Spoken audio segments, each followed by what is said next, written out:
আমার তো পশ্চিমলিকা হয়েছে, আমার দাফনও তো হয়ে গেছে, আমার কি এই পদত্যাগটা তো কম হয়েছে, আমার তো এই জানাজাও হয়ে গেছে। এই স্বরাষ্ট্র মন্ত্রণালয়ে চাকরি করার পরে হলো কি জীবিত থাকা অবস্থায় জানাজার সব পেয়েছি।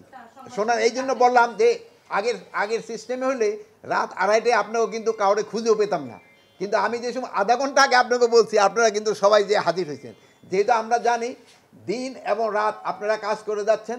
আর আমি এইটুকু আপনাদের বোঝানোর জন্য যে আমরাও দিনে রাতে সবসময় কাজ করে যাচ্ছি, যে খালি এই স্বরাষ্ট্র উপদেশটা শুধু দিনে ব্রিফ করে না, দরকার হলে সে রাত্রেও ব্রিফ করে।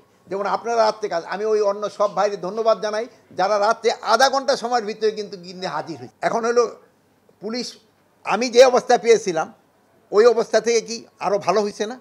কিন্তু হ্যাঁ, তাদের আরও আরও বাড়ানোর স্কোপ আছে এবং এরা চেষ্টা করতেছে এবং তাদের কমান্ডারও চেষ্টা করতেছে এবং এটা আস্তে আস্তে আরও ভালোর দিকে যাবে। Walton Washing Machine. Simplifying life with hassle-free washing. না অপারেশনটা তো শুনেন, ডেভিল হান্ট অপারেশনটা করা হয়েছে তো এই ধরনের ঘটনা ঘটলে এটা তাড়াতাড়ি অ্যাকশন নেওয়া যায়।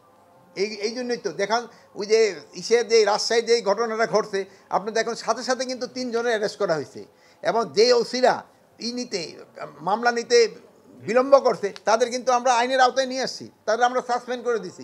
অন্য সময় হলে কিন্তু এত তাড়াতাড়ি হতো না। আপনারা এইটাও দেখেন, আমরা কিন্তু অনেক সিনিয়র পুলিশ অফিসারকেও কিন্তু আমরা ক্লোজ করে নিয়েছি আপনাদের রিপোর্টের উপর বেস করে। আপনারা এই যুগান্তরের একটা রিপোর্টের উপর আমরা বেস করে কিন্তু আমরা পুলিশ এসপিদেরও আমরা ক্লোজ করে নিয়ে আসছি। আপনাদের অনুসন্ধানী সাংবাদিকতা আপনারা চালায় যান, আমরা খুব খুশি হব। যে আর আপনাদের কাছে অনুরোধ করব, সত্যি ঘটনা আপনারা প্রকাশ করেন, আমরা যেন এই সত্যি ঘটনার সাথে সাথে যেন আমরা অ্যাকশন নিতে পারি। সত্যি ঘটনাগুলি যেমন আপনারা এই সময় এই বিদেশি মিডিয়া যে সময় আমাদের সম্বন্ধে অপপ্রচার চালাইছিল, আপনারা কিন্তু সেই সময় সত্যি ঘটনা প্রকাশ করেছেন এবং এতে কিন্তু আমাদের উপকার হয়েছে, দেশবাসী উপকৃত হয়েছে। আমি এখনও আশা করব আপনারা সত্যি ঘটনা প্রকাশ করেন। অনেক সময় আছে দু একটা রিপোর্ট একটু এক্সাজারেট হয়ে যায়, ওইটা যেন না হয়। ওটা হলে লোকজনের ভিতরে একটা অন্য রকমের রিপারকেশন হয়, যে সত্যি যে ঘটনাটা ওটাই বলেন।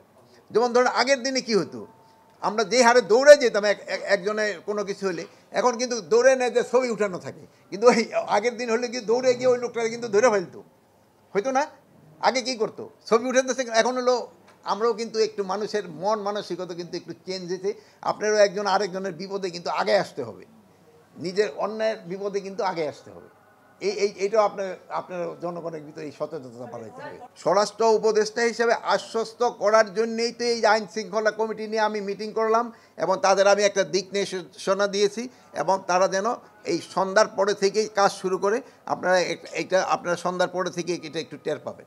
আমার ব্যাখ্যা হলো, যাকে যেই কাজ দেওয়া হয়েছে তারা সেইভাবে তাদের কাজটা করে যাচ্ছে।